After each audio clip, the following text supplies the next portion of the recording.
내 발에 신을 벗으라 라는 제목으로 하나님의 말씀 증거하도록 하겠습니다. 우리는 지금 유대 지도자들의 모임인 이 사내들인 공회에서 신문을 받으면서 복음을 전하고 있는 스데반의 설교를 계속 나누고 있는 중입니다. 스데반은 아브라함과 요셉에 이어서 모세에 대해 이제 말씀을 전하고 있는데요. 모세에 대해서는 다른 아브라함과 요셉과 비교해서 볼 때 대단히 자세하게 길게 말씀을 하고 있다고 했습니다. 그 이유가 뭐라고 했습니까? 그건 그가 모세 대적자, 모세의 율법을 대적하고 또 하나님의 성전을 대적하는 그런 대적자라는 누명을 쓰고 신문을 받고 있기 때문이라고 그랬죠. 그게 아님을 변정하기 위해서 스데반이 이제 모세의 출생과 성장 과정 그리고 그의 부르심 이 전 과정을 자세하게 말씀하고 있는 것이다라고 했습니다. 그 중에 지난 시간 이제 모세의 출생과 성장 과정에 대해서 우리가 살펴봤고요. 오늘 이제 모세의 부르심에 대해서 함께 살펴보려고 합니다. 30절 한번 보겠습니다. 40년이 참에 천사가 시내산 광야 가시나무 뜰기 불꽃 가운데서 그에게 보이고는 40년이 찼다. 이 얘기는 앞에 23절에서도 똑같이 했던 말씀이에요. 번역은 23절에 보면 그 나이가 40이 되네 이렇게 되어 있지만 원래 원어는 똑같아요. 찼다라는 단어예요. 플레로라는 단어를 쓰고 있는데 이게 채우다, 가득 채우다 이런 뜻이에요. 그러니까 가득 차서 이런 말이에요. 둘 다 같은 단어를 쓰고 있습니다. 그러니까 하나님께서 40이 찰 때까지 기다리셨다가 40이 차자 새로운 일을 시작하심을 이제 보여주고 있는 거죠. 그래서 일부러 이 채우다라는 단어를 쓰고 있는 거예요. 지금. 채우다. 그러니까 하나님께서 모세의 인생을 40이 찰 때까지 주도적으로 끌고 가시고 있는 것을 보여주고 있는 거예요. 그러니까 40이 찰 때까지 하나님 기다리시고 계속 끌고 가시는 거예요. 모세의 인생. 그리고 40이 딱 찾아야지 하나님께서 새로운 일을 시작하시는 거죠. 그래서 40이 뭐길래 계속 40을 채우시고 또 40이 찼을 때 하나님께서 이렇게 새로운 일을 행하시는 걸까요? 40이 뭐길래? 우리 앞에서 여러 차례 살펴봤는데요. 성경에서 40은 뭘 나타내는 거라고 했습니까?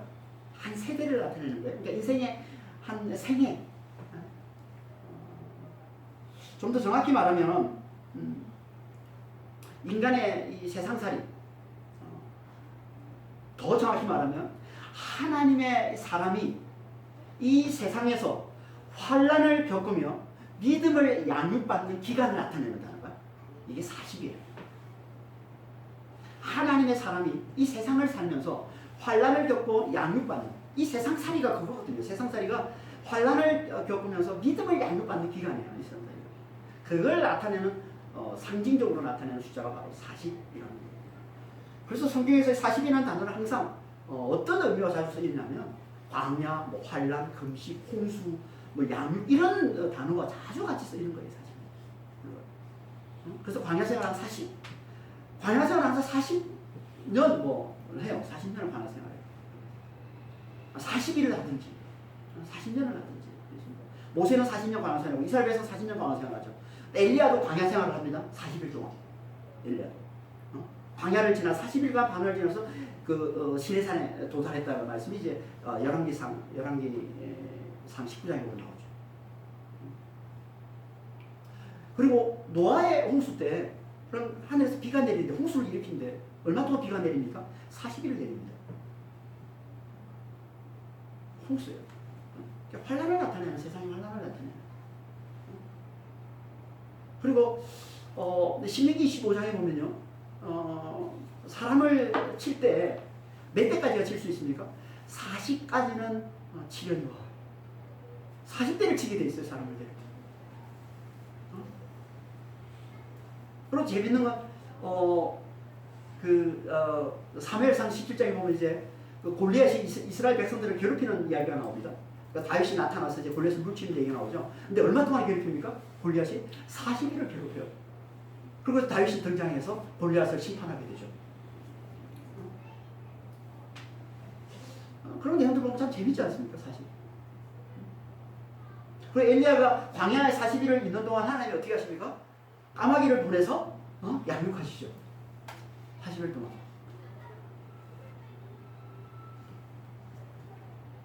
40일을 통해서 모세는 40일 금식하고 하나님의 말씀을 받고,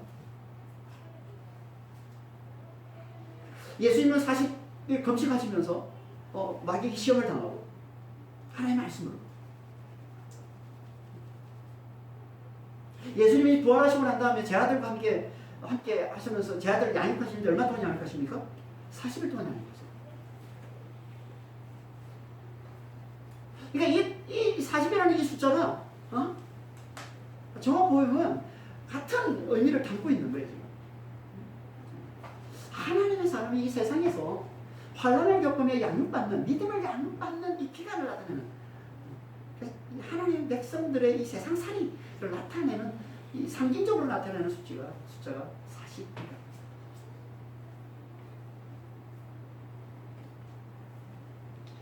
그러니까 40이 찼다는 건 무슨 의미겠어요? 그 환난과 양육의 기간이 끝났다는 거죠. 그럼 뭐예요? 이제 심판과 구원의 때가 도래했다. 심판과 구원의 때가 도래했다. 그래서 40이 찼을 때 하나님께서 나타나셔서 하나님의 뜻을 이루시고 행하신다고 말씀하십니다. 그래서 오늘 본문에서도 모세가 미디안 광야에서 나그네로 산지, 광야 생활한 지 40년이 꽉 찼을 때 천사가 가시덤불에서 그에게 나타나셨다. 이 말씀은요, 출애굽기 3장 1절 2절 말씀을 인용하고 있는 말씀인데요. 이게 출애굽기 3장 1절 2절에 보면요, 이 천사를 뭐라고 얘기하고 있냐면 여호와의 사자라고 얘기합니다. 출애굽기 3장 2절입니다. 여호와의 사자가 뜰기나무 가운데로부터 나오는 불꽃 안에서 그에게 나타나시니라. 그가 보니 뜰기나무에 불이 붙었으나 그 뜰기나무가 사라지지 아니하는지라. 이게 여호와의 사자라고 얘기합니다. 그럼 구약에서는 천사도 있고 사자도 있습니다. 천사와 사자라는 단어는 같은 단어예요. 말라크. 천사라고 하면 우리는 좀 다르게 생각하는데, 천사, 사자는 보냄받은 자거든요. 소식을 전하는 자. 근데 같은 단어로 씁니다. 말라크.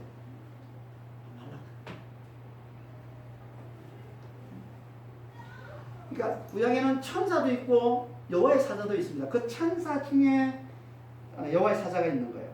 천사 중에 여호와의 사자. 그러니까 어떻게 보면 여호와의 사자는요, 여호와께로부터 보냄받은 자, 하나님 말씀을 전하도록 여호와께로부터 보냄받은 자라는 뜻인데, 천사와 구별하기 위해서 특별한 호칭으로 부르고 있는 거예요. 여호와의 사자. 천사와 구별되는 특별한 호칭이에요. 이게 여호와의 사자예요. 구약에만 나타나는 특별한 호칭이에요. 여호와의 사자. 근데 재밌는 건요, 구약에서는 자주 이 여호와의 사자를 그냥 여호와, 하나님 이렇게 부르기도 합니다. 그래서 출애굽기 3장 4절에 밑에 2절에 보면 여호와의 사자가 나타났다. 그들에게는 가운데 불꽃 가운데 나타났다고 그래요. 4절에 보면 뭐라고 그래요? 그 여호와의 사자를 여호와. 여호와께서 그가 보려고 돌이켜 오는 것을 보신지라 하나님이 뜰기나무 가운데서 그를 불러 이르시되 모세야 모세야 하시매 그가 이르되 내가 여기 있느라. 여호와의 사자가 누구예요? 여호와 하나님. 2절에서는 여호와의 사자, 4절에서는 여호와 하나님으로 말씀하고 있습니다. 그러니까 여호와의 사자는 뭐라는 얘기예요? 하나님으로부터 보냄받은 자이면서 동시에 하나님이 되십니다.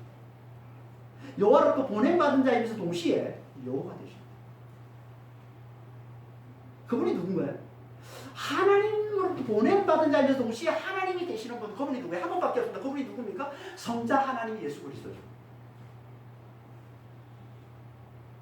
성자 하나님 예수 그리스도. 그러니까 구약에 나오는 이 여호와의 사자는 누구를 대표하는 거예요? 예수님을 대표하는 거예요. 성자 하나님 그리스도를 대표하는 거예요. 하나님으로부터 보냄받은 자에서 동시에 하나님이 되십니다. 그 여호와의 사자를 오늘 본문에서는 천사라고 얘기를 하고 있는데, 엄밀히 말하면 천사라는 단어를 쓰고 있지만 엄밀히 말하면 일반 천사와는 구별되는 구약의 여호와의 사자를 나옵니다.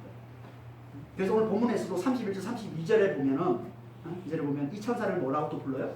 주 그리고 하나님 이렇게 불러요. 31절에는 그 천사가 하는 말을 주의 소리라고 얘기하고, 또 32절에 보니까 그 천사가 뭐라고 얘기해요? 나는 아브라함의 하나님이다, 이렇게 얘기해요. 그러니까 이 말씀은 그리스도를 예표하는 여호와의 사자가 시내산에서 모세에게 나타나심을 말합니다. 다시 말해서 성자 하나님께서 모세에게 나타나셨어요. 그래서 가시들기 불꽃 가운데서 나타나셨다. 불은요, 죄를 불태우는 심판을 말하는 겁니다. 불은. 그런데 하나님이 나타났을 때 항상 함께 나타나는 게 불이에요. 하나님. 그래서 출애굽기 19장에 이스라엘 백성들이 광야를 지나서 시내산에 왔을 때, 시내산에 하나님이 임하실 때 어떻게 임합니까? 불과 함께. 그래서 이스라엘 백성들이 두려워가지고 하나님께 나가지 못하잖아요.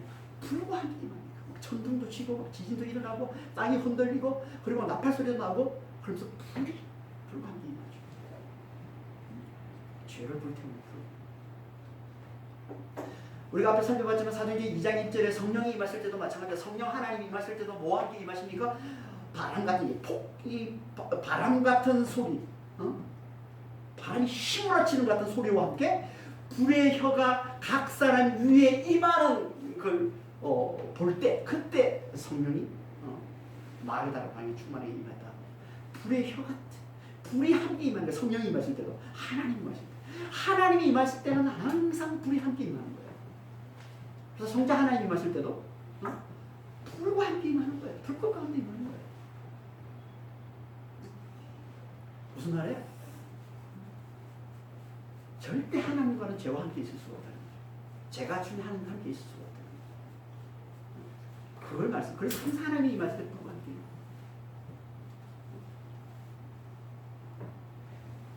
근데 불은 보이는데 가시나무 뜰기는 타지 않고 그대로 있는 걸 보고 놀라우면서 그걸 알아버리고 가까이 가려 하자 거기서 뭐가 들려왔다고요? 주의 소리가, 주의 목소리가, 주님의 목소리가 들려요.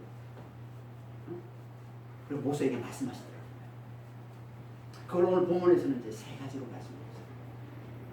거기서 들려온 이 주의 목소리로 들려온 그 말씀을 세 가지로 말씀해 주고 있습니다. 그 첫 번째가 뭐냐?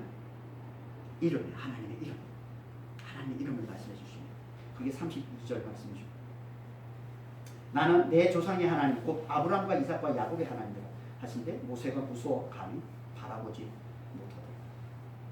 하나님께서 신이 당신이 누구신지를 지금 말씀하고 있는 거예요. 하나님 이름을 가르치시는 거예요.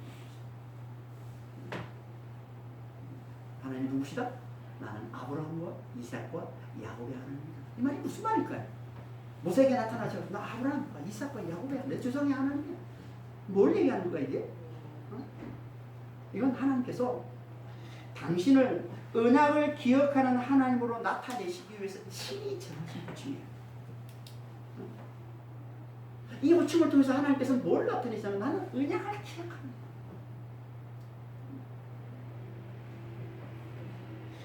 당신은 아브라함과 이삭과 야곱에게 나타나 그들과 언약을 맺은 하나님. 그래서 그 언약을 기억하고 반드시 그 언약을 이뤄내는 하나님이심을 말씀하고 있는 게 이게 나는 아브라함과 이삭과 야곱의 하나님이라는 이 호칭이에요. 나는 반드시 언약을 기억하고 반드시 언약을 이루어낼 거야. 그걸 이름으로 알려주고 있는 게 이게 아브라함의 하나님이에요. 그 언약이 뭡니까? 그 언약이 그 백성을, 그 이스라엘 백성, 하나님의 백성을 반드시 구원하여 가나안 땅으로 들여보내 가나안 땅을 유업으로 주신다는 거죠. 이걸 신약을 하면 뭐예요? 반드시 우리를 구원해서 하나님 나라를 유업으로 주신다는 거예요. 이 언약을 반드시 기억하고 이루실 걸 나타내기 위해 구약의 이스라엘 백성들에게 주신 호칭이 바로 아브라함의 하나님이라는 호칭이에요. 하지만 신약에서는 이미 그 언약이 성취되었습니다. 어디서? 그리스도 안에서. 그리스도 안에서 그 언약이 성취가 됐어요. 그래서 신약에서는 더 이상 아브라함의 하나님이라고 하셔요. 신약에서 뭐라고 불러요? 하나님은 그리스도의 하나님 이렇게 불러요. 에베소 1장 17절 우리 주 예수 그리스도의 하나님 영광의 아버지께서 지혜와 계시의 영을 너에게 주사 하나님을 알게 우리가 하나님 부르는데 실제로는 정확한 명칭은요 그리스도의 하나님이에요. 그래서 우리는 기도할 때마다 항상 하나님을 부르지만 항상 기도할 때 뭐로 기도해요? 뭐로 마칩니까? 예수 그리스도의 이름으로 기도합니다. 우리는 항상 그리스도의 하나님이라고 부르는 거예요.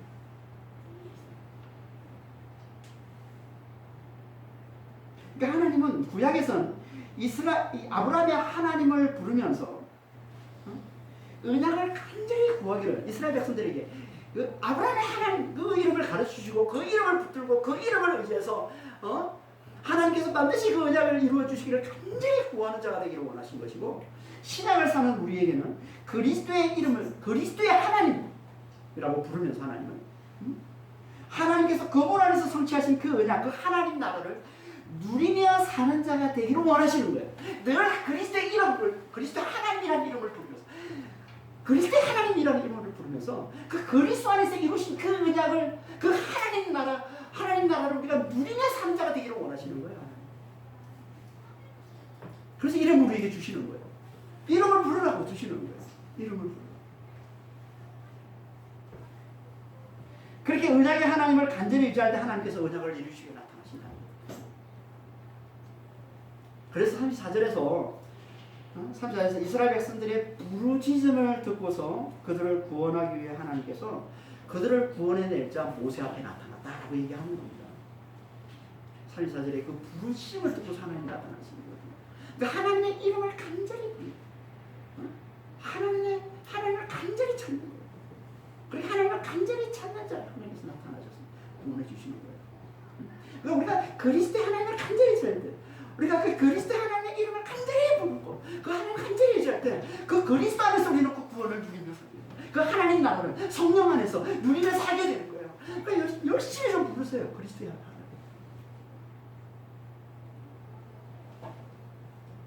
하나님 나라는 그냥 그리스도를 묵상하면, 여러분 그리스도를 묵상하면 그게 하나님, 그리스도 하나님을 부르는 거고, 그러면 성경에서 우리 하나님 그리스도를 통해서 우리에게 이루어주신 그 천국을 맛보여 주시는 거란 말이에요. 그 기쁨과 그 평강을. 그래서 하나님 나라는 성령 안에 있는 의와 기쁨과 평강이라고 얘기하는 겁니다.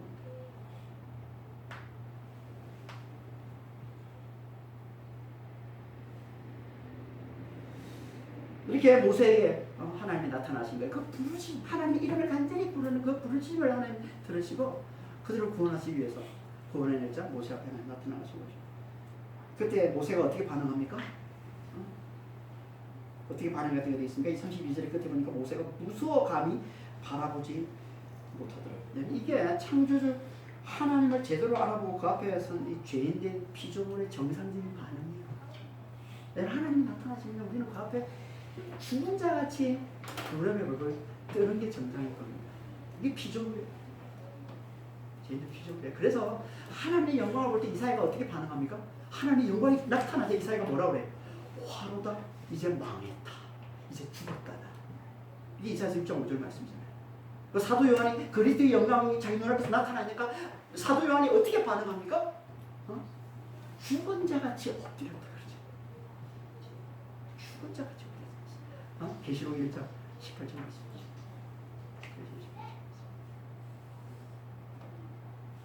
이게 정상의 반응이라니까 하나님 같은 죠. 그러니까 우리는 그분 앞에서 정상적으로 설 수가 없어요. 그럼 대신 뭘 우리가 힘입어서 그분 앞에 우리가 서게 됩니까? 그리스도의 은혜를 힘입어서. 그 하나님이 나타났을 때 우리는 그리스도의 은혜가 우리를 덮여줘야, 그리스도의 은혜를 우리가 그리스도의 은혜에 덮여야, 그리스도의 은혜를 우리가 붙들어야, 그 은혜에 우리가 감싸져 있어야 우리가 그분 앞에 설 수 있는 거예요. 여러분 그거를 훈련하는 게 우리가 이 세상에서 이 믿음 훈련이에요. 그래서 은혜를, 그리스도의 은혜를 알아보는 훈련을 좀 하고 있는 거예요. 그 그리스도의 은혜를 잘 알아보고 그리스도의 은혜를 잘 붙드는 훈련을 지금 받고 있는 거예요. 그리고 우리 주님 앞에 설 때 그 은혜가 우리를 덮어주셔서 우리가 그 하나님 앞에서, 그 창조주 하나님 앞에서 우리 설 수 있는 거예요. 그 은혜를 알아보는 훈련을 잘 받으셔야죠. 그리스도의 은혜를 알아보는 훈련을 잘 받으셔야죠.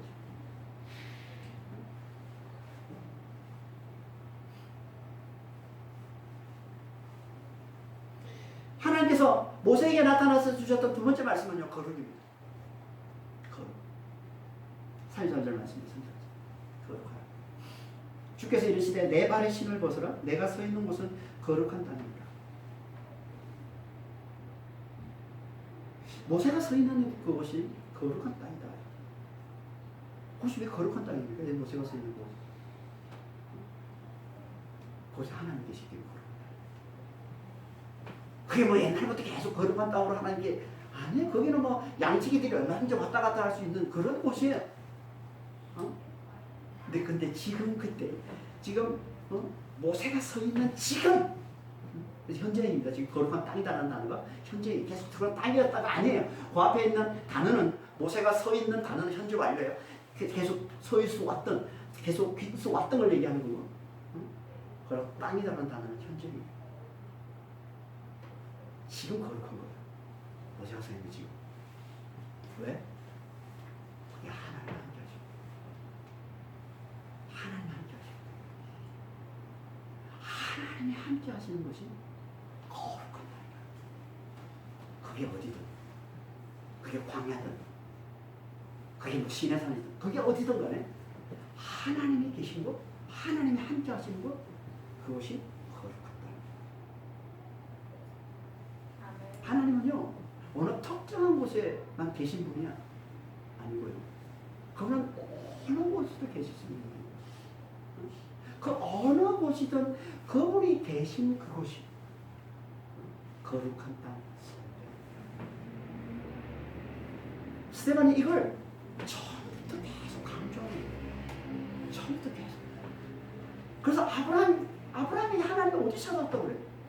그가 우상 숭배의 땅, 이 메소포타미아 갈대아 우르에 있을 때 아브라함이 그를 찾아왔다고 합니다. 그가 갈대아 우르에 있을 때 하나님이 그와 함께 하셨다는 거예요. 그리고 요셉을 얘기하면서 요셉이 애굽에 있는데 뭐라고 말씀했어요? 하나님께서 그와 함께 하셨다. 그리고 모세가 광야에 있는데 여기서 뭐라고 얘기합니까? 하나님이 모세와 함께 하셨다. 다 뭘 얘기하고 있는 게 지금? 하나님은 어디든 계실 수 있는 분임을 얘기하고 있는 거예요. 그 어디든 하나님은 그 어디든 계실 수 있는 분인데 그 어디든 하나님이 계신 그곳 그것이 거룩한 땅 그것이 성전이야 라고 쓰대봤습니다.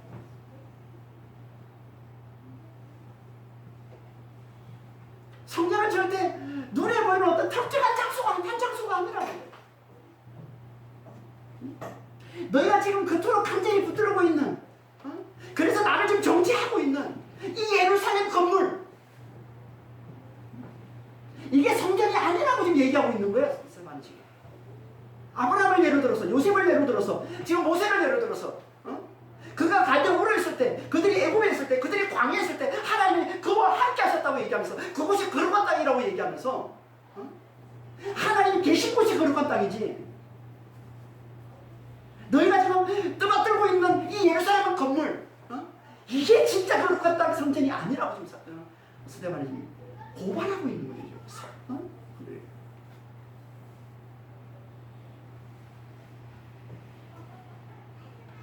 예루살렘 건물이 아니라 성전은 예루살렘 건물이 아니라 하나님이 계신 곳 성전은 예루살렘 건물이 아니라 그 어디든 하나님이 계신 곳 그것이 성전입니다.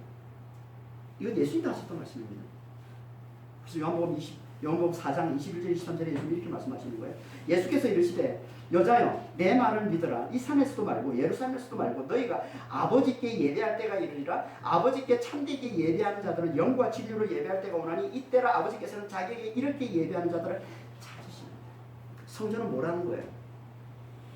여기 산도 아니고 예루살렘도 아니고 여기 이제 사마리아인들은요 거리신 산이라고 그 베들 위쪽에 에브라임 땅에 있는 그 거리신 산 여기를 성지로 여겼던 거예요. 여기 이제 거룩한 땅, 여기 성전으로 여겼어요. 스프림산을 거룩하게 여겼어요. 그 땅을. 사마리아인들은 유대인들은 당연히 예루살렘을 거룩한 땅으로 여겼던 거고. 근데 예수님이 오셔서 뭐라고 해요? 거리신 산도 아니고 예루살렘도 아니고 거룩한 땅 아니야. 거기 하나님 계신 게 아니에요. 하나님 계신 게 어디라는 거예요? 거룩한 땅은 어디라는 거예요? 영과 진리.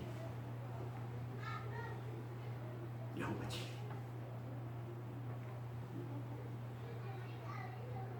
영은 성령을 얘기하는 겁니다. 그 어디든 하나님은 성령과 진리 안에서 예배하는 자들과 함께 하신다. 그것이 거룩한 땅 성전입니다. 그래서 성전을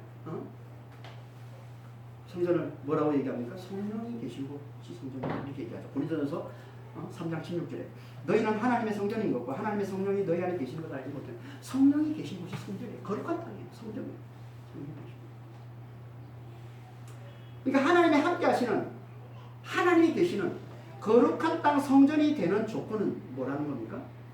성령과 진리 안에 있는 성령과 진리 안에 성령과 진리 안에 있는 게 뭐예요? 진리는 그리스도예요. 그리스도. 좀 더 정확히 말하면 그리스도의 십자가와 부활을 얘기하는 겁니다. 그리스도 앞에 내가 죽고 내 안에 부활하신 그리스도가 사신다는 거. 이게 진리예요. 그러니까 성령과 진리 안에 거한다라는 이 말은요. 성령께 이끌려서 그리스도가 드러나는 걸 말합니다. 성령께 이끌려서 그리스도를 드러내는. 그리스도와 함께 내가 죽고 이제 내 안에 그리스도가 사심을 알아보고 그분을 드러내며 사는 거예요. 성령께 이끌려서 그 그리스도를 드러내며 사는 거예요. 이게 성령과 진리 안에 있는 거예요. 이게 하나님 함께 하시는 거룩한 땅 성전.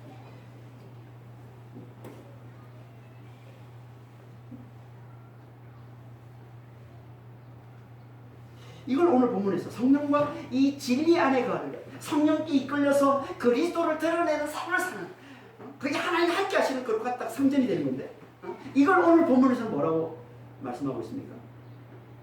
이걸 내 발에 신을 벗는 것이다.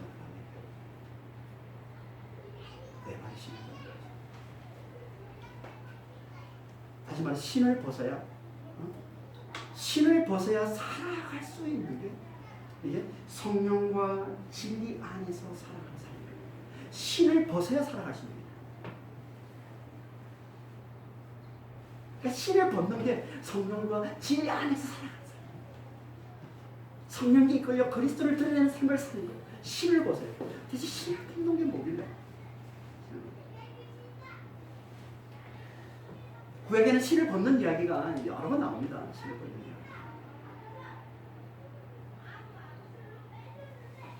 신을 벗는 건요, 하나님 앞에 신을 벗으라 라는 내용이 나오는데, 그건 하나님 앞에 겸손을 나타내는, 그러니까 피상적으로 보면 하나님 앞에 겸손을 나타내는 거예요.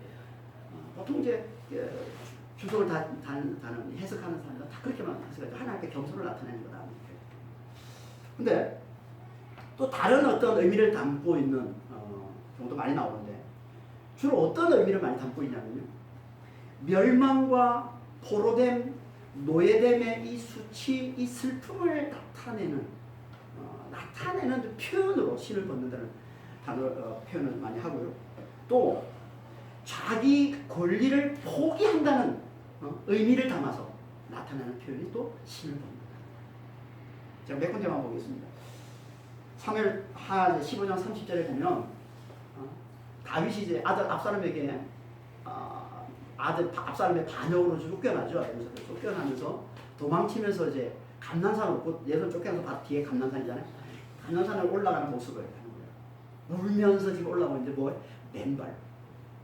망한 자의 표현이 망한 자. 맨발. 이건 망한 자예요. 멸망당한 자. 그걸 표현하고 있는 게 맨발이에요. 신을 벗은 모습이에요. 이사야서 20장 4절에 보면 애굽의 포로가 아수르 왕에게 끌려갈 때 다 벗은 몸과 벗은 발로 볼기까지 드러내요. 애굽의 수치를 보이는 벗은 몸. 3년 동안 이사야에게 그걸 시키잖아요. 지금 3년 동안 선지자 이사야에게 벗은 몸과 벗은 발로 다니라고 그러죠. 벗은 몸과 벗은 발로 다니라. 뭘 보여주냐면 애굽의 멸망을 미리 보여주는 거예요. 이사야가. 지금 당시에 이 예루살렘, 이 유대가 애굽을 의지하고 있었거든요. 근데 애굽은 곧 아수르에게 멸망당할 건데, 하나님은 애굽을 의지하지 말라고 그러는데, 근데 인간적인 하나님을 믿지 않는 이 인간들은 좀 강해 보이는 애굽을 계속 의지하고 있는 거예요. 그러니까 하나님이 계속 말을 하려고 안 들으니까 몸과 벗은 발로 다니게 만드는 거예요. 뭘 보여? 애굽의 멸망을 보여주려고. 삼지자 하기 진짜 힘들어요. 이렇게 말을 안 듣는 자들에게 어떻게든 하나님이 그들에게 깨우쳐 주려고 이런 짓까지 해야 돼요. 선지자는 벗은 몸과 벗은 발로 3년 동안 멸망을 나타내는 표현이에요. 멸망을 나타내는. 또 다른 의미가 뭐냐면 루키 4장 7절에 보면 우리가 루키 잘 알죠, 그렇죠?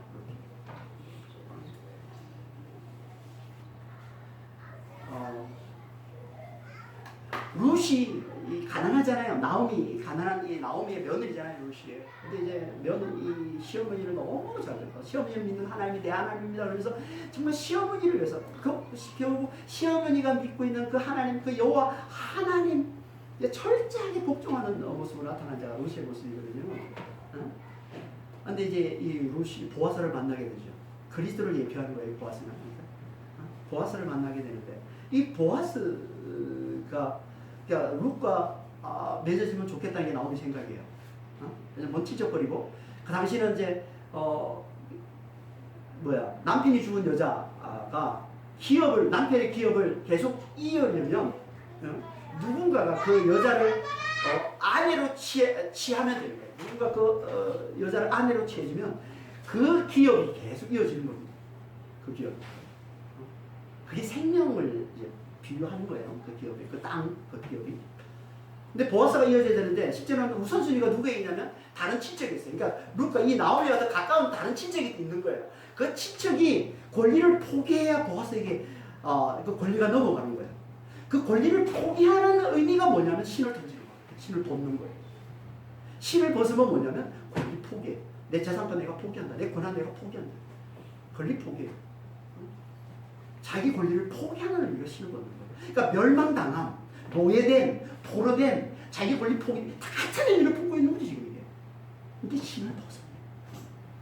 이걸 다 종합해서 보면은 하나님 앞에 신을 벗는 건요 어떤 의미일까요? 하나님 앞에서 자신을 멸망당한 자, 자신을 죽은 자, 자신을 권리를 포기한 자, 자신을 노예된 자, 노예된 자로 여기는 그 겸손함을 나타내는데 이게 하나님 앞에 신. 자신을 죽은 자로, 자신을 멸망당한 자로, 자신을 노예로, 자신을 종으로 여기는 이 겸손함을 나타내는 표현이 하나님의 신. 그러니까 자신은 죄로 걸리며 죽을 수밖에 없는 자인 걸 알고 하나님 앞에 자신을 철저히 낮추는. 다시 말해서 자신을 죽은 자로 알아보고 하나님만을 높이는 겸손한 하나님의 종이 되는 것. 이게 하나님의 신을 겁니다. 겸손한 하나님의 종.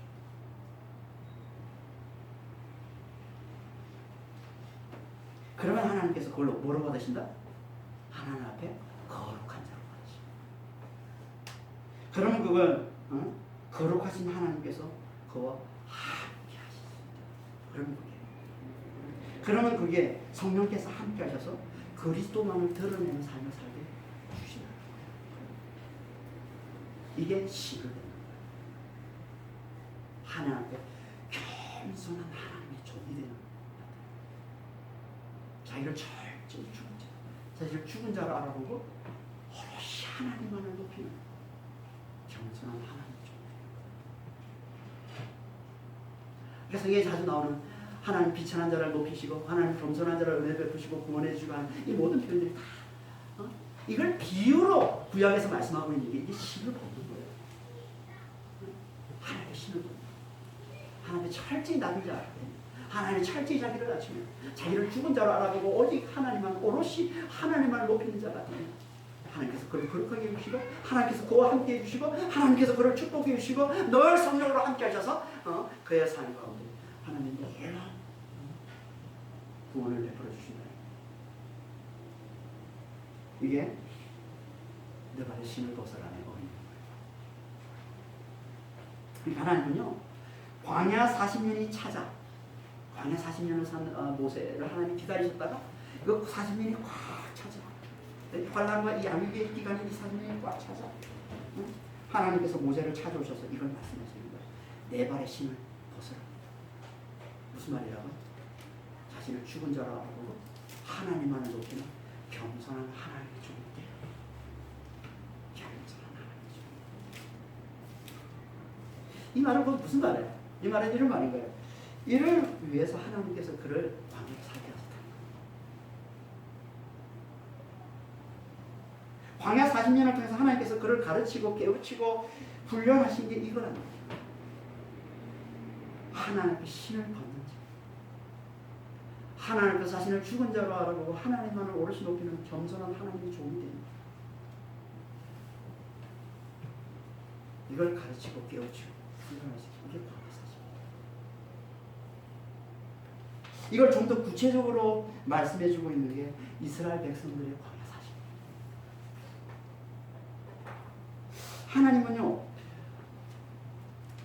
모세를 광야 40년을 살게 하시고 난 다음에, 살게 하신 후에 바로 이어서 이스라엘 백성들, 모세와 똑같이 이스라엘 백성들을 애굽에서 건져내셔서 이스라엘 백성들을 똑같이 광야를 살게 하세요. 자, 광야 40년을 모세가 지금 살았어요. 지금 살고 이제 나와서 이제 애굽으로 가서 구원했는데 그 구원한 이스라엘 백성들을 어떻게 합니까? 다시 광야로 데려가서 광야 40년을 다시 사네. 그러니까 지금 모세는 80년을 광야에 사는 거잖아요. 지금 40년을 살았다가 와가지고 구원해. 그래서 구원해내서 다시 구원해서 데려간 곳이 어디? 자기가 살았던 광야야. 광야 40년을 또 살게 했어. 참 모세 입장에서 보면 진짜 얼마나 지옥이지. 광야 40년을 살았는데 다 끝냈는데 이제 다 받았잖아요 우리는. 그런데 그 이스라엘 백성들을 데리고 또 자기 40년 사는 거. 와. 남자들은 주로 이제 군대에 갔다 오면 군대 제대가 나오면 그렇죠. 다시 군대 쳐다보지는 않는다고. 군대를 향해서는 뭐 용변도 안 본다고 뭐 그러면서 이런 얘기하는데, 광야 40년을 살고 난 이 모세는 어땠을까요? 광야 쳐다보기도 싫을 텐데 하나님 데리고 다시 광야로 들어가. 그러니까 진짜 죽은 자니까 가는 거지. 죽은 자, 신을 벗은 자, 죽은 자니까 그래서 들어가는 거지. 그래 죽은 자를 만들어서 다시 구원자로 해서 보내는 거예요. 죽은 자로 만들어서.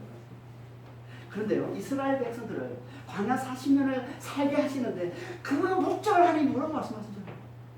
이스라엘 백성들이 광야 40년을 살게 하시면서 그 광야 40년을 살게 하신 목적을 말씀해주세요. 신명기 8장 2절에 뭐라고 말씀해주세요? 신명기 8장 2절에 내 하나님이 여호와께서 이 40년 동안 내게 광야길을 걷게 하신 것을 기억하라. 이는 너를 낮추시며 너를 시험하사 내 마음이 어떠한지 그 명령을 지키는지 지키지 않는지 알려 하시니라. 하나님께서 광야 40년을 살게 하신 목적이 뭐라는 거예요? 그들을 하나님 앞에서 낮추시는 거예요. 그래서 하나님만을 높이는, 하나님의 말씀에 순종하는 하나님의 종이 되도록 하기 위해서 하나님께서 그들을 광야 40년을 살게 하셨다는 거예요. 이게 광야 40년의 살 목적이에요. 이걸 압축해서 비유로 말씀하고 있는 게 모세에게 나타나서 말씀하신 내 신을 벗어라 하는 말씀입니다.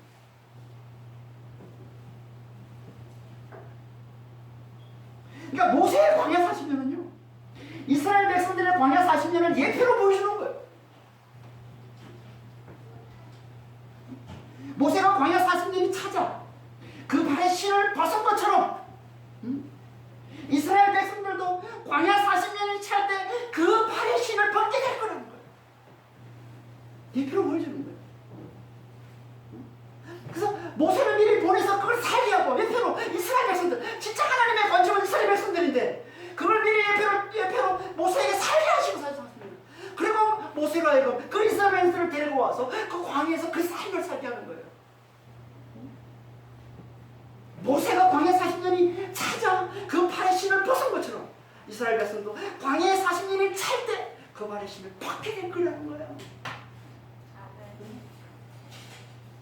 그리고 실제로 이스라엘 백성들은 광야 40년을 살고서 모세와 똑같이 발의 신을 벗게 되죠. 그게 뭐로 나타납니까?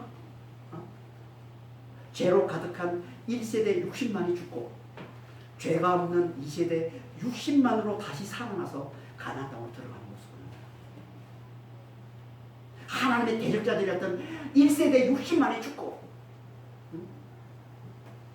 겸손한 하나님의 종 신을 벗은 자 60만으로 다시 살아나서 가나안 땅으로 들어가는 모습.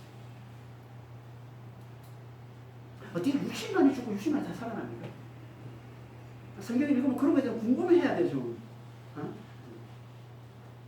60만이 나왔다고 장정만 얘기하는 거야. 남자 장정이 야 이상참 이상 남자 장정만 60만이 나왔는데 근데 다 죽어요. 광야에서 그들은 두 사람만 빼고서 누굽니까? 여호수아하고 갈렙 두 사람만 빼고 다 죽습니다. 그런데 똑같이 60만이 또 가나안 땅으로 들어갑니다. 그 속에 담아서 하나님 말씀하시는 거예요. 이게 신약으로 하면 뭐예요? 이게 옛사람 60만이 죽고 새사람 60만으로 다시 살아나서 가나안 땅에 들어가는 거예요.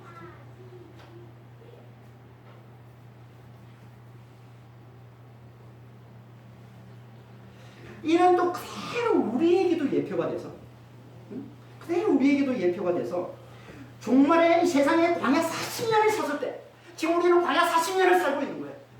여러분 인생에 하나님의 사람의 이 세상 살이가 광야 40년이라고 그랬잖아요.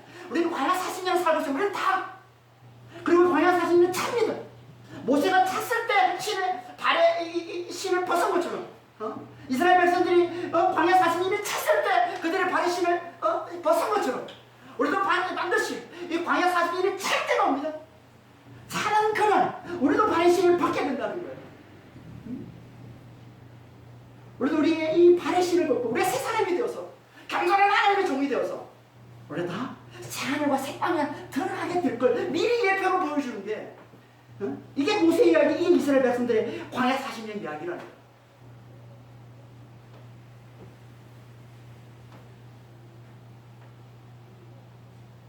반드시 모세가 신을 벗고 신을 벗은 자가 된 것처럼 이스라엘 백성들이 신을 벗은 자가 되어 가나안 땅에 들어간 것처럼 광야 40년을 살 때 이 세상 종말에 이 세상에 광야 40년을 살 때 반드시 하나님이 나타나셔서 세상을 심판하시고 구원하실 때 구원을 베푸실 때 당신의 백성 우리를 신을 벗은 자로 하나님 만드셔서 하나님과 새 땅에 들어가게 만드신다는 겁니다. 그럼 이 표 보여줘요. 우리는 그걸 바라보면서 어떻게 하면 돼요? 십자가의 모험을 듣고서 이 겸손한 하나님의 쟁이 되는 이 훈련을 잘 받으면 되는 거예요. 신을 벗는 자의 훈련을 잘 받으면 되는 거예요. 자신을 죽은 자로 알아보고 하나님을 높이는 겸손한 하나님의 종이 되는 훈련, 이거 잘 받아요. 이거 바랍니다. 이렇게 신을 벗은 거룩한 자에게 하나님 맡기시는 게 사명. 그래서 모세에게 주시는 하나님의 세 번째 말씀이 사명이에요. 34절. 내 백성이 애굽에서 괴로움 받음을 내가 확실히 보고 그 탄식하는 소리를 듣고 그들을 구원하려고 내려왔노니 이제 내가 너를 애굽으로 보내리라. 사명이라는 말은 보낸다는 뜻입니다. 원래 사명이라는 단어가 미셔너리라는 단어고 선교사라고 얘기하는데 사도, 선교사 다 같은 의미예요. 보냄받은 자라는 뜻이에요. 보내는 거예요. 사명을 감당하면 되는 거예요. 여기 보면요, 이 말씀은 34절 이 말씀은 출애굽기 3장 7절에서 10절까지 말씀을 인용하고 있는 말씀이에요.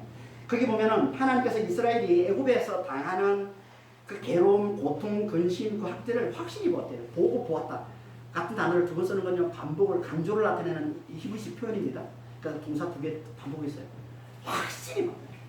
분명히 그들의 고통, 그들의 학대당함, 그들의 괴로움당함을 확실히 봤다. 그리고 그들이 탄식하며 부르짖는 소리를 내가 들었다. 그리고 그 소리가 내게 상달됐다. 이거 두 번 반복했어요. 그 소리가 내게 상달됐다. 그래서 그들을 구원하러 내려오셨다. 그러니까 하나님은 이스라엘이 고통 가운데 하나님께 부르짖는 소리를 듣고 그들을 구원하러 오셨다는 겁니다. 뭘 말하는 겁니까?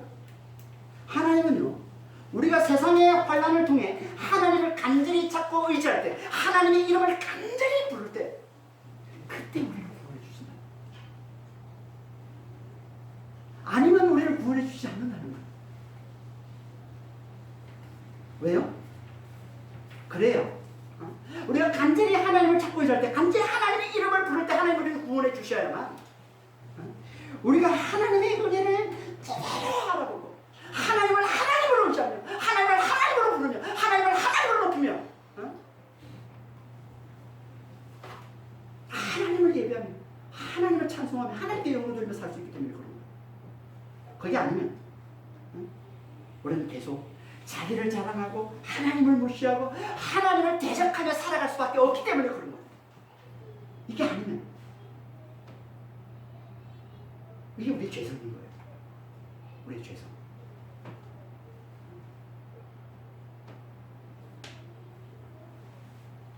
환난을 통해서 우리가 철저히 하나님을 부르짖을 때 하나님을 구원해 주셔야만 우리가 제대로 하나님의 은혜를 알아보고 하나님만을 높이며 사는 자가 되지. 그렇지 않고 여러분 보세요. 우리 삶 가운데서 보세요. 내가 별로 하나님 기도하지 않을 때 들어주시면 여러분 정말 하나님께 영광을 돌립니까? 아니잖아요. 그래서 우리 기도하라고 그러는 거예요. 여러분 기도한 자가 간절히 하나님의 이름을 부르며 하나님을 보고 진짜 하나님을 높입니다. 그게 믿음이 자라는 거예요. 그게 믿음 자라는 거예요. 그래서 기도하라. 여러분 이게 우리 죄성이에요. 우리 죄성은요. 웬만해서는 절대 자기 영광을 안 베끼려고. 내가 주인이야. 내가 주인. 내 인생의 주인 나야. 하나님이 가끔 나 도와줄 수 있어. 하지만 여전히 주인은 나야. 하나님은 도와주시는 분이야. 이 정도밖에 안 돼요. 여전히 자기를 자랑하고 자기 하나님을 무시하고 하나님 대적하는 모습으로 남아있습니다. 그러니까 하나님 우리가 이 죄성이 깨질 때까지 그러니까 환난을 통해서 우리가 우리의 이 죄와 이 무력함을 철저히 깨닫고 이게 죄성이 깨져나가는 거예요. 환난을 통해서 우리의 죄, 우리의 이 무력함, 야, 난 진짜 아무것도 아니네. 이게 내 안에서 철저히 깨져나갈 때까지. 그래서 하나님한테 간절히 찾고 하나님을 간절히 의지하고 그때까지 우리 하나님 기다리시는 거예요. 이 죄성이 깨져나갈 때까지. 그래서 호세아서 5장 15절에 이렇게 말씀하고 있는 거예요. 그들이 그 죄를 뉘우치고 내 얼굴을 구하기까지 내가 내 곳으로 돌아가리라. 그들이 고난받을 때 나를 간절히 구하리.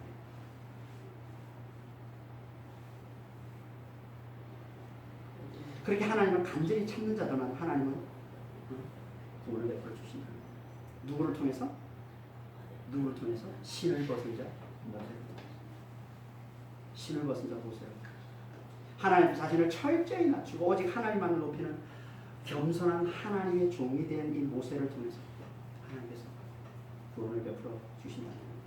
이렇게 겸손히 하나님만을 높이는 하나님의 종이 되어 이스라엘을 애굽에서 구원해내는 이 모세는 누구를 예표하는 겁니까? 당연히 그리스도를 예표합니다. 종말의 교회를 이 세상에서 구원해내실 진짜 구원자 그리스도를 예표합니다.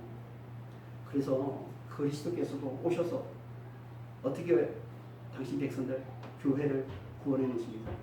겸손히 하나님만을 높이는 하나님의 종이 되셔서 겸손히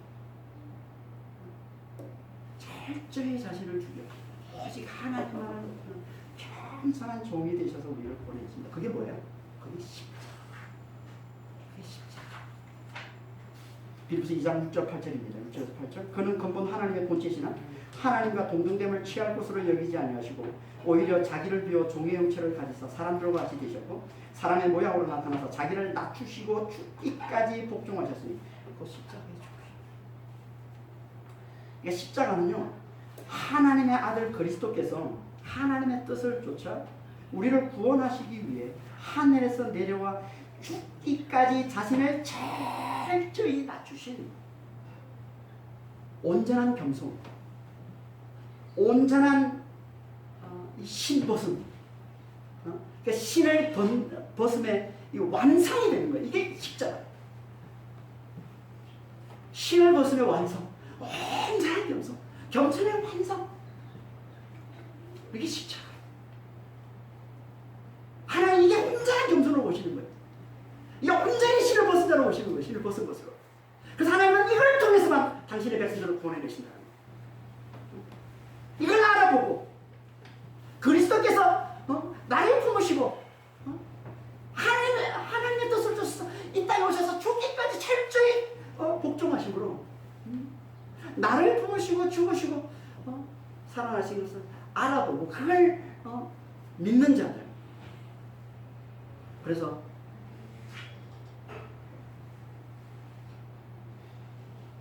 그리스도 안에서 그와 함께 완전히 겸손하게 된 자, 온전히 신을 벗은 자가 된 자들. 그리스도와 함께 죽은 자임을 알아보고 그 그리스도만을 굳게 붙드는 자, 그들을 구원해 주시오. 그들을 구원해 주시오. 그러니까 하나님 그렇게 구원받은 자들을 돌아서 그렇게 신을 벗은 자, 그들을 들어서 그 속에 부활하신 그리스도께서 들어와 사심으로, 부활하신 그리스도께서 안에 들어와 사심으로 환난 가운데서 부르짖는 또 다른 백성들을 구원해내는 일을 하는 거예요. 그게 뭐예요? 그게 성령으로 전하는 십자가거든요. 요한복음 20장 22절 23절입니다. 성령을 받으라. 너희가 누구의 죄든지 사하면 사해줄 것이요 누구의 죄든지 그대로 지는 그대로 있습니다. 그럼 성령과 상관없이 우리가 나가서 복음을 전하는 거 절대 사명 아닙니다. 사명은 내 안에 그리스도가 들어오셔서, 부활하신 그리스도가 들어오셔서 그분이 나를 통해서 복음을 증거하시는 게, 이게 하나님께서 우리에게 맡긴 사명이에요. 그리스도가 하시는 거예요. 그래서 성령을 받고 나가서 복음을 전하고, 성령을 받고 성령으로 누구의 죄를 사든지 사여질 것이요 그대로 주면 그대로 있으라고 말씀하십니다. 이게 하나님께서 우리에게 구원받은 자, 우리에게 신을 벗은 자, 우리에게 하나님의 이름을 불러서 신을 벗은 자가 된 우리에게 하나님께 맡긴 사명입니다. 그러니까 우리는요, 환난 가운데 있다면 그 환난 중에 하나님을 간절히 찾고 하시면서 하나님 이름을 간절히 부르는 자가 돼야 되고, 그렇게 해서 하나님을 간절히 이름을 부르면 하나님께서 어떻게 하신다? 구원자 그리스도를 보내주세요. 그럼 그리스도, 그 구원자 그리스도, 그분을 믿음으로, 하나님께서 우리를 구원하셔서 보내시니 그 그리스도, 그분을 믿음으로, 그 안에서 그분과 함께 온전히 신을 벗은 자, 그분과 함께 죽은 자임을 알아보고 그리스도만을 굳게 붙드는 자, 이게 신을 벗은 자죠. 이게 온전히 신을 벗은 자예요. 온전히 신을 벗은 자가 됩니다. 환난 가운데서 하나님 이름을 간절히, 그러면 하나님께서 반드시 구원자 그리스도를 보내주세요. 그 그리스도 안에서 그리스도 함께 죽은 자를 잘하는 그리스도만을 굳게 붙드는, 하나님께서 어떻게 하신다고? 하나님께서 함께 사시는데, 하나님께서 우리와 함께 사시면서 우리에게 하나님의 그 구원을 풍성하게 누리게 해주세요. 성령으로, 성령 안에서 그 하나님의 그 구원을, 하나님의 그 나라를 풍성하게 누리게 해주세요. 그리고 성령께서 우리를 이끄셔서 영혼 구원의 사명을 감당하게 해주십니다. 이게 우리의 삶이에요. 이게 이 땅에서 구원받은 자 하나님의 백성들의 삶인 거예요. 하나님 반드시 하나님의 이름을 부르고, 그래서 그리스도를 붙들고 그리스도 안에서 신을 벗은 자가 되면, 그분과 죽은 자임을 알아보고 그분과 붙드는 자가 되면 하나님께서 반드시 성령 안에서 우리와 함께 하시면서 놀라운 구원을 누리게 해주십니다. 그리고 놀랍게 사명을 감당해 주십니다. 이걸 이야기식으로 잘 보여주고 있는 이게 여리고성 이야기예요. 여리고성 이야기. 이스라엘 백성들이 광야를 지나서 이제 가나안 땅으로 들어갑니다. 신을 벗은 자가 된 그들이 이제 가나안 땅으로 들어가는 거예요. 요단강을 건너서 가나안 땅으로 들어갑니다. 첫 번째 부딪힌 게 뭐예요? 여리고성이에요. 여리고성. 난공불락의 여리고성. 너무나 강한 성. 도저히 이스라엘 백성들이 무너질 수 없는 그 여리고성. 근데 하나님께서 어떻게 그 성을 무너뜨리게 만들어요? 이스라엘 백성들 한 게 아무것도 없습니다. 소리친 것밖에 없어요. 소리치자 하나님께서 그 성을 무너뜨리신 거예요. 하나님이 하신 겁니다. 뭘 보여주는 거예요? 이게 하나님의 함께하심, 하나님의 함께해서 우리에게 베풀어 주시는 놀라운 구원임을 보여주는 거예요.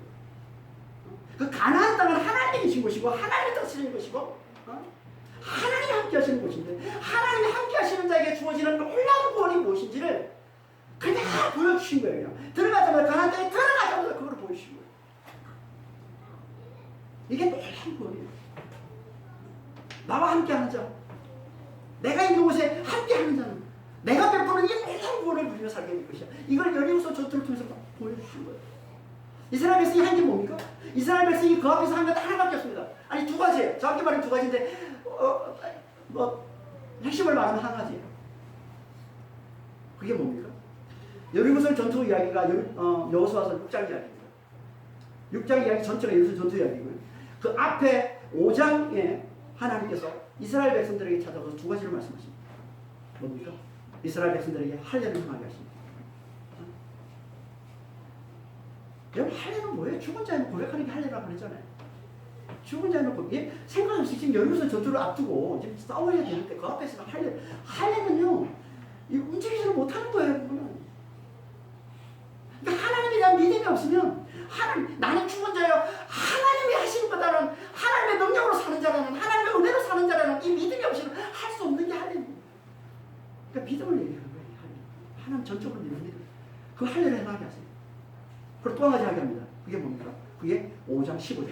5장의 마지막 절 5장 15절에 하나님의 군대 장관이 여호수아에게 찾아와서 하신 말씀. 그게 뭡니까? 여호와의 군대 장관이 여호수아에게 이르되 내 발에서 신을 벗으라. 내가 쓴 곳은 거룩하니라 하니 여호수아가 그대로 신을 벗으라. 할례를 다시 한번 반복해서 얘기해 주고 있는 거예요. 이게 신을 벗는 거예요. 신을 벗는 거예요. 하나님의 죽은 자임을 알아보고 하나님만 높이는 자가 되라는 거예요. 하나님만 의지하는 자가 되라는 거예요. 하나님만 붙드는 자가 되라는 거예요. 그게 신을 벗는 거예요. 여호수아가 그대로 얘기했어요. 그리고 6장으로 넘어가서 여리고서 이제 일어나는 거예요. 하나님의 놀라운 구원이 하나님 주신 놀라운 승리가 펼쳐지게 되는 거예요. 이게 하나님께서 지금 우리에게 신을 벗는 훈련을 하고 있는 우리에게 주시는 말씀이에요. 동일하게 하나님 우리에게 요구하시는 하나밖에 없습니다. 신을 벗는 자. 하나님 앞에 죽은 자임을 알아보고 그리스도 앞에 죽은 자임을 알아보고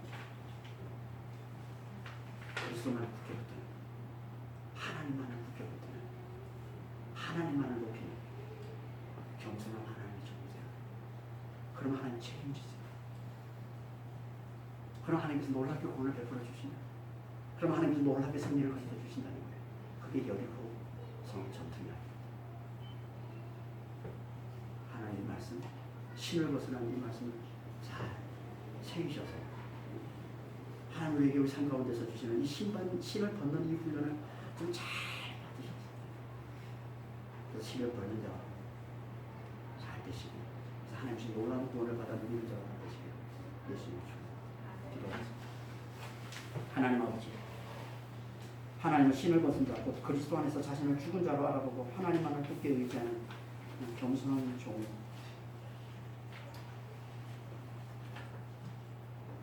하나님만을 높이는 겸손한 종. 그들과 늘 함께 하시는 그들에게만 성령으로 놀라운 구원을 누리게 해주시는 우리가 잘 알고 주님 이제 정말 십자가의 복음을 잘 듣고 늘 하나님 앞에 신을 벗는 자가 되시고 하나님 앞에 죽은 자임을 알고 하나님만을 높이는 하나님만을 굳게 붙드는 그리스도만을 굳게 의지하는 정말 하나님의 신실한 종, 겸손한 종이 될 수 있도록 아버지 하나님 저희들을 축복해 주시고 좀 인도하여 주시옵소서. 감사합니다. 우리 주 예수 그리스도의